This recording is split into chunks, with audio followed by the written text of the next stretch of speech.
আসসালামু আলাইকুম। আজকে বিকেলবেলা গাপ্পি মাছের খাওয়ান দিতে এলাম। এই দেখেন খাবারের জন্য কীরকম ছোটাছুটি করতেছে। এই পাশে সেম একই অবস্থা। এই দেখেন খাওয়ানোর জন্য পুরো ব্যাডিশ হয়ে গেছে। দেখেন আজকে প্রচুর রোদ। আবার এদিকে দেখেন এটার ভিতরে কালকে কিছু রেড শিম ছিল, অধিকাংশই মারা গেছে, তারপরেও কিছু আছে। পানি অনেক হিট হয়ে গেছিলো, পরে একটু সারাতে দিলাম।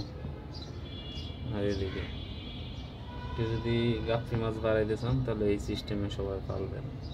দেখছেন আমার এখানে প্রচুর প্লান্ট, তার মানে প্রচুর মাছ। এটা ছোটো ছোটো মাছ কিন্তু অভাব নেই, বাচ্চা দিতেছে, বাড়তেছে, দিতেছে, বাড়তেছে। দেখেন কিন্তু প্রচুর গাপ্পি এখানে, মনে করেন পানির তুলনায় কিন্তু মাছ বেশি যদি আপনি পানির সাথে তুলনা করেন।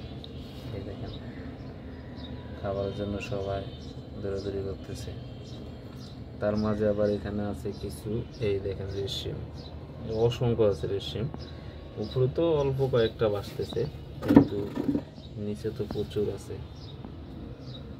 এখানে উপরে আমি ডাক ওয়েট দিছি, যার কারণে মনে করেন এই একদম পুরো রোদের ভিতরে পানিটা ঠান্ডা থাকে। উপরে ডাক ওয়েটে রোদটারে মনে করেন বাতা দেয়। আবার কিছু কচুরি ফানাই, যে এখন থেকে ওই কচুরি ফানাটা রাখবো যাতে রোদটারে একটু বাধা দিয়ে রাখে। আবার আগে প্রচুর পরিমাণ শ্যাওলা জন্মাইতো, যার কারণে সামনে আমি ককশিট দিছি।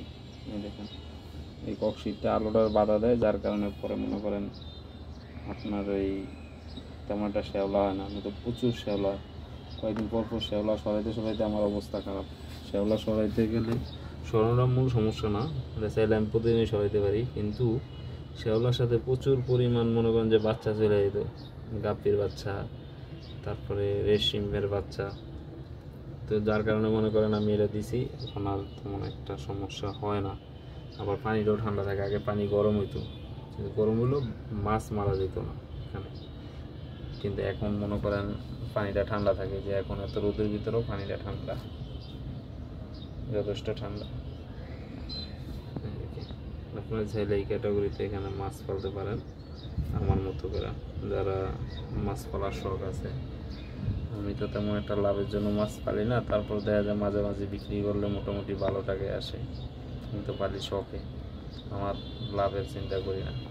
আবার চাইলে অনেকে সাইডে দেওয়া মনে করেন এরকম দিয়ে একটা প্লান্ট লাগিয়ে দিবেন। যেমন এই যে আমি একটা মিষ্টি আলু দিছিলাম, এই দেখেন এটার থেকে গাছ হইতেছে আর নিচে প্রচুর শিকড়। তো দেখা যাইতেছে মাছ ওই শিকড়ের ভিতরে পালায় থাকে।